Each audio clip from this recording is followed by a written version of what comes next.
పాత ఇనప సామాన్లు అమ్ముతామంటూ ఇక మీదట ఈ ఇస్లాం దేశాలన్నీ కూడా రోడ్ల మీదకు రావాల్సిందే. ఎందుకంటే వాళ్ళ దగ్గర ఉన్న యుద్ధం నౌకలు, ట్యాంకర్లు ఇప్పుడు పనికిరాని వస్తువులుగా మారిపోబోతున్నాయి. దానికి కారణం కూడా మన భారతదేశమే. ఇంతకీ మ్యాటర్ ఏంటి అంటారా? ఇజ్రాయెల్ను చుట్టుముట్టడానికి ముస్లిం దేశాలన్నీ ఇప్పుడు ఒక్కటయ్యాయి. కానీ సరిగ్గా అదే టైంలో మన భారతదేశం మాత్రం ఇజ్రాయెల్కు కొండంత అండగా నిలబడింది. ఇజ్రాయెల్ను కాపాడడం కోసం చైనా, అమెరికాలు సైతం కలలో కూడా ఊహించని ఒక పని చేసింది మన దేశం. ఇక శత్రువుల రేడార్లు మోగబోతాయి, వాళ్ళ ట్యాంకులు తుక్కు కింద జమైపోతాయి. భారతదేశం, ఇజ్రాయెల్ కలిసి భవిష్యత్తును శాసించే ఆయుధాలను తయారు చేస్తున్నాయి. అసలు జీపీఎస్ పని చేయకపోయినా సరే శత్రువుల అంతు చూసే క్రిస్టల్ మేజ్ మిసైల్ని చూసి అరబ్ దేశాలకు దిమ్మ తిరిగిపోయింది. ప్రపంచం మొత్తం గాజా వైపు చూస్తున్నప్పుడు మానవత్వం ముసుగులో ఉన్న పెద్ద పెద్ద యూరోపియన్ దేశాలు తమ పాత స్నేహితుడిని వెన్నుపోటు పొడిచాయి. అప్పుడే తెర వెనుక ఒక కొత్త స్టోరీ మొదలైంది. రాబోయే దశాబ్దాల పాటు ప్రపంచ రాజకీయాలను శాశ్వతంగా మార్చేసే స్నేహానికి, భాగస్వామ్యానికి పునాదులు పడుతున్నాయి. ఇది చైనా గూఢచారులు కానీ, పాకిస్తాన్ ఏజెంట్లు కానీ కనిపెట్టలేని ఒక మహావ్యూహం. అంతర్జాతీయ వేదిక మీద ఇజ్రాయెల్ను ఒంటరిని చేయడానికి కుట్ర జరుగుతున్న టైంలో వేల కిలోమీటర్ల దూరంలో ఉన్న ఢిల్లీలో ఒక మాస్టర్ ప్లాన్ అమలు చేశారు. ఇది ఇజ్రాయెల్కు కొత్త ఊపిరి ఇవ్వడమే కాదు, ఆయుధాల ప్రపంచంలో మన భారతదేశాన్ని కింగ్గా మార్చేసింది. ఇకపై మన దేశ భద్రత కోసం ఎవరి మీద ఆధారపడాల్సిన అవసరం లేదు. 2025 నాటి కొత్త ఇండియాకి స్నేహం ఎలా చెయ్యాలో తెలుసు, శత్రువు గుండెల్లో ఎలా రైళ్లు పరిగెత్తించాలో కూడా తెలుసని నిరూపించే స్టోరీ ఇది. ఇది కేవలం ఆయుధాల ఒప్పందం కాదు, హిందూ మహాసముద్రం నుండి అరేబియా సముద్రం వరకు శత్రువులకు పీడకలలు తెప్పించే ఒక గొప్ప కూటమి. ఈ సెన్సేషనల్ న్యూస్ వెనుక ఉన్న పూర్తి స్టోరీ ఏంటో ఇప్పుడు వివరంగా చెప్తాను. అంతకంటే ముందు మీరు మా ఛానల్ సబ్స్క్రైబ్ చేసుకోకపోతే వెంటనే సబ్స్క్రైబ్ చేసుకోండి. కామెంట్ సెక్షన్లో మీ వయసు రాయండి. ఏ వయసు వాళ్ళు మా వీడియో ఎక్కువ చూస్తున్నారో మాకు ఒక ఐడియా వస్తుంది. నిజమే రాయాలి సుమా. ఇక టాపిక్లోకి ఎంటర్ అవుదాం. అసలు ఈ స్టోరీ అంతా దేని గురించి? యూరోపియన్ దేశాలు ఇజ్రాయెల్కు ఎలా వెన్నుపోటు పొడిచాయి? ఈ స్టోరీ గాజా యుద్ధం తర్వాత మొదలైంది. యుద్ధం సృష్టించిన భయంకరమైన దృశ్యాలు ప్రపంచం ముందుకొచ్చాక చాలా యూరోపియన్ దేశాలు ఉన్నట్టుండి ప్లేట్లు ఫిరాయించాయి. నిన్నటి వరకు ఇజ్రాయెల్ టెక్నాలజీకి ఫిదా అయిపోయి వాళ్ళ ఆయుధాల మీదే ఆధారపడిన దేశాలే మొదటిగా ఇజ్రాయెల్ను వెన్నుపోటు పొడిచాయి. మొదటి దెబ్బ స్పెయిన్ నుండి తగిలింది. స్పెయిన్ ఉన్న పలంగా $325 మిలియన్ విలువైన ఒక పెద్ద డిఫెన్స్ ఒప్పందాన్ని రద్దు చేసుకుంది. ఈ ఒప్పందం ప్రకారం స్పెయిన్ సైన్యానికి ట్యాంకులను నాశనం చేసే క్షిపణులు, మందుగుండు సామాగ్రి అందాలి. కానీ రాజకీయ ఒత్తిడి వల్ల స్పెయిన్ స్నేహం కంటే రాజకీయాలకే ఓటేసి ఒప్పందాన్ని పక్కన పడేసింది. కానీ ఇది ఆరంభం మాత్రమే. ఆ తర్వాత స్లోవేనియా రంగంలోకి దిగింది. ఇజ్రాయెల్తో ఆయుధాల వ్యాపారం మీద మొత్తం నిషేధం విధించింది. అంటే స్లోవేనియా ఇజ్రాయెల్ నుండి ఆయుధాలు కొనదు, వాళ్లకు అమ్మదు. దీంతో యూరోప్ మొత్తం ఇజ్రాయెల్ను ఒంటరి చేయడానికి రెడీ అయిపోయిందని ఒక బలమైన మెసేజ్ వెళ్ళింది. యూరోప్లో పెద్దన్న లాంటి జర్మనీ కూడా గాజా యుద్ధాన్ని సాకుగా చూపి ఇజ్రాయెల్కు ఆయుధాలు పంపడం ఆపేసింది. ఒకవైపు ఇజ్రాయెల్ బతకడం కోసం పోరాడుతుంటే మరోవైపు దాని స్నేహితులే దాన్ని కట్టడి చేయడానికి ప్రయత్నిస్తున్న పరిస్థితి. ఈ సమస్య కేవలం ఆయుధాల వ్యాపారానికి పరిమితం కాలేదు. ప్రపంచవ్యాప్తంగా పేరున్న ఇజ్రాయెల్ డిఫెన్స్ కంపెనీలను పెద్ద పెద్ద డిఫెన్స్ ప్రదర్శనలలో అవమానించారు. ప్రపంచంలోనే అత్యంత ప్రతిష్టాత్మకమైన ప్యారిస్ ఎయిర్ షో నుండి ఇజ్రాయెల్ కంపెనీలను బయటకు గెంటేశారు. నెదర్లాండ్స్లోని NEDS, అబుదాబిలోని IDEX వంటి పెద్ద పెద్ద డిఫెన్స్ ఎగ్జిబిషన్లో కూడా ఇజ్రాయెల్ కంపెనీల స్టాల్స్ ఖాళీగా ఉన్నాయి.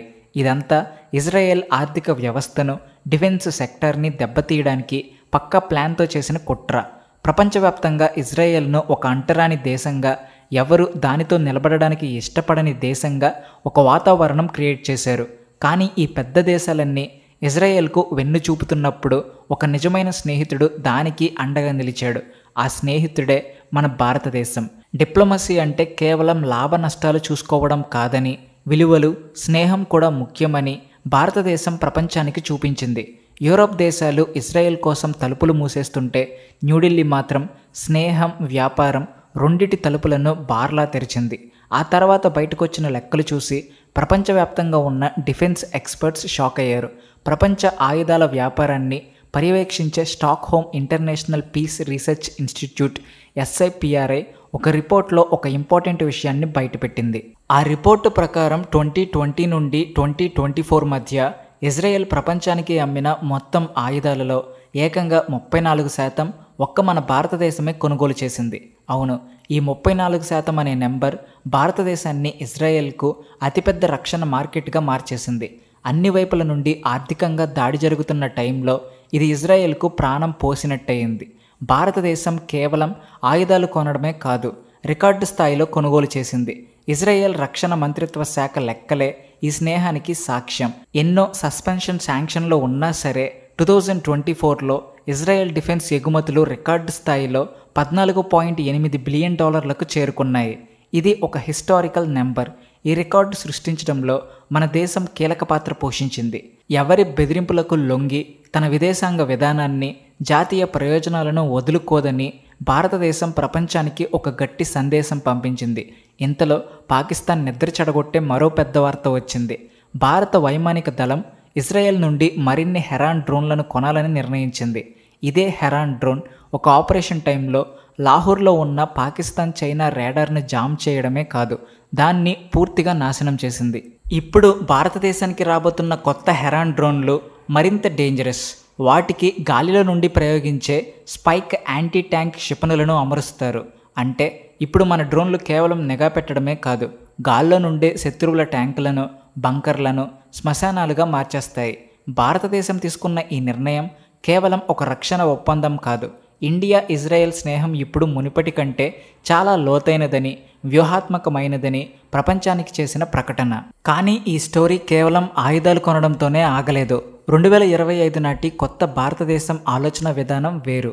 భారతదేశం ఇకపై కేవలం ఆయుధాలు కొనే కస్టమర్గా ఉండాలనుకోవట్లేదు, టెక్నాలజీ ఓనర్గా మారాలని చూస్తుంది.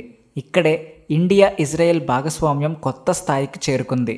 భారతదేశం ఇజ్రాయెల్ నుండి ఆయుధాలు కొనడమే కాదు, భవిష్యత్తులో యుద్ధ స్వరూపాన్నే మార్చేసే ఆయుధాలను రెండు దేశాలు కలిసి భారత గడ్డపైనే తయారు చేస్తున్నాయని సిప్రి రిపోర్ట్ స్పష్టంగా చెప్పింది. ఇది make in India, Atmanirbhar Bharat స్టోరీలో ఒక కొత్త చాప్టర్. ఇది చైనా, పాకిస్తాన్ లాంటి శత్రువులకు ఒక పీడకల లాంటిది. దీనికి అతిపెద్ద ఉదాహరణ మన దేశీయ యుద్ధ విమానం తేజస్. తేజస్ మన దేశానికి గర్వకారణం. కానీ ఈ గర్వాన్ని మరింత గొప్పగా మార్చడంలో ఇజ్రాయెల్ టెక్నాలజీ కీలక పాత్ర పోషించింది. తేజస్ MK1 విమానంలో ఇజ్రాయెల్ తయారు చేసిన ఎల్టా మల్టీమోడ్ రేడార్ ఉంది. ఇది కిలోమీటర్ల దూరం నుండే శత్రువుల విమానాలను పసిగట్టగలదు. ఇందులో రాఫెల్ విమానంలో ఉండే లైట్నింగ్ టార్గెటింగ్ ప్యాడ్ ఉంది. ఇది నేల మీద ఉన్న చిన్న చిన్న లక్ష్యాలను కూడా ఖచ్చితంగా గురిపెట్టి కొట్టగలదు. డెర్బీ, పైథాన్ అనే ఎయిర్ టు ఎయిర్ ప్రయోగించే మిసైల్స్ కూడా ఇజ్రాయెల్ నుండి వచ్చినవే. ఇక భారతదేశం తయారు చేస్తున్న 180 కొత్త LCA Mark II విమానాలు మరింత ప్రమాదకరంగా ఉండబోతున్నాయి. వీటిల్లో ఇంకా అడ్వాన్స్డ్ ESA రేడార్, బాలాకోట్ దాడుల్లో వాడిన స్పైస్ గైడెన్స్ బాంబ్ కిట్స్ లాంటి అత్యాధునిక ఇజ్రాయెల్ సిస్టమ్స్ను అమరుస్తున్నారు. ఆ తర్వాత మన దేశపు అతి గొప్ప ఇన్వెన్షన్, మన సుదర్శన చక్రం వస్తుంది. ఈ చక్రంలో ఒక ముఖ్యమైన భాగం బారక్ 8 మిసైల్. దీన్ని మన DRDO, ఇజ్రాయెల్ IAI కలిసి తయారు చేశాయి. ఈ మిసైల్ని ఇప్పటికే మన నేవీ యుద్ధ నౌకల మీద, ఆర్మీ యూనిట్స్లో అమర్చారు. దీని స్పెషాలిటీ ఏంటంటే యుద్ధ విమానాలు, హెలికాప్టర్లు, క్రూయిజ్, బ్యాలిస్టిక్ క్షిపణులు లాంటి ఎలాంటి ప్రమాదాన్నైనా 150 కిలోమీటర్ల దూరం నుండే గాల్లోనే నాశనం చేయగలదు. ఒక ఆపరేషన్లో ఇదే బ్యారక్ సిస్టమ్ హర్యానాలోని సిర్సా మీదుగా వస్తున్న పాకిస్తాన్ ఫతా మిసైల్ని గాల్లోనే అడ్డుకుని నాశనం చేసిందని మీకు గుర్తుండే ఉంటుంది. ఈ పార్ట్నర్షిప్ ట్యాంకుల విషయంలోనూ అద్భుతాలు చేస్తుంది. మన దేశానికి చెందిన Kalyani Rafael advanced systems KRS అనే company Israel Spike anti tank మిసైల్స్ను మన దేశంలోనే తయారు చేస్తుంది. ఇవి ఫైర్ అండ్ ఫర్గెట్ క్షిపణులు. శత్రు ట్యాంకులకు ఇవి మృత్యుశాసనం లాంటివి. మరోవైపు మన ట్యాంకులను కాపాడడానికి L&T, ఇజ్రాయెల్ రాఫెల్ కలిసి ట్రోఫీ యాక్టివ్ ప్రొటెక్షన్ సిస్టమ్ను డెవలప్ చేశాయి. ఇది ఒక రక్షణ కవచం లాంటిది. ట్యాంకు వైపు వచ్చే ఏ మిసైల్ని అయినా ట్యాంకుకు తాకముందే గాల్లోనే పేల్చేస్తుంది. ఈ సిస్టమ్ మన అర్జున్ T-90 ట్యాంకులను దాదాపు సూపర్ సక్సెస్ఫుల్గా మారుస్తుంది. ఈ పార్ట్నర్షిప్ కేవలం నేటి యుద్ధం కోసమే కాదు, భవిష్యత్తు కోసం కూడా సిద్ధమవుతుంది. డ్రోన్ల యుగంలో మన దేశానికి చెందిన అదానీ ఎల్బిట్ జాయింట్ వెంచర్ హైదరాబాద్లో హెర్మోస్ 900 డ్రోన్ను తయారు చేస్తుంది. ఇది మామూలు డ్రోన్ కాదు. ఇది ఏకదాటిగా 36 గంటలు గాల్లో ఉండగలదు. 1000 కిలోమీటర్ల దూరం వరకు నిఘా పెట్టగలదు. అవసరమైతే ఖచ్చితమైన మిసైల్ దాడులు కూడా చేయగలదు. ఈ డ్రోన్ సైలెంట్గా శత్రు భూభాగంలోకి వెళ్ళి విధ్వంసం సృష్టించగలదు. కానీ ఈ భాగస్వామ్యంలో అత్యంత రహస్యమైన ప్రాణాంతకమైన ఆయుధం క్రిస్టల్ మేజ్ 2. దీనినే ఆర్ఓసిస్ ఏఎస్ అని కూడా పిలుస్తారు. ఇది గాలిలో నుండి ప్రయోగించే 250 కిలోమీటర్ల కంటే ఎక్కువ రేంజ్ ఉన్న బ్యాలిస్టిక్ మిసైల్. కానీ దాని అసలు బలం దాని టెక్నాలజీలో ఉంది. శత్రువు జీపీఎస్ సిస్టమ్ను జామ్ చేసినా సరే ఈ మిసైల్ తన లక్ష్యాన్ని గుర్తించి నాశనం చేయగలదు. అంటే దీని మీద ఎలాంటి ఎలక్ట్రానిక్ వార్ ప్రభావం చూపదు. ఈ మిసైల్ని ఇప్పటికే మన సుకోయ్ MK1, MiG-29, జాగ్వర్ వంటి యుద్ధ విమానాలలో అమర్చారు. దీనివల్ల మన యుద్ధ విమానాలు శత్రు భూభాగంలోకి వెళ్లకుండానే వారి పెద్ద పెద్ద స్థావరాలను నాశనం చేయగలవు. ఈ భాగస్వామ్యం భారతదేశానికి ఒక గేమ్ చేంజర్ లాంటిది.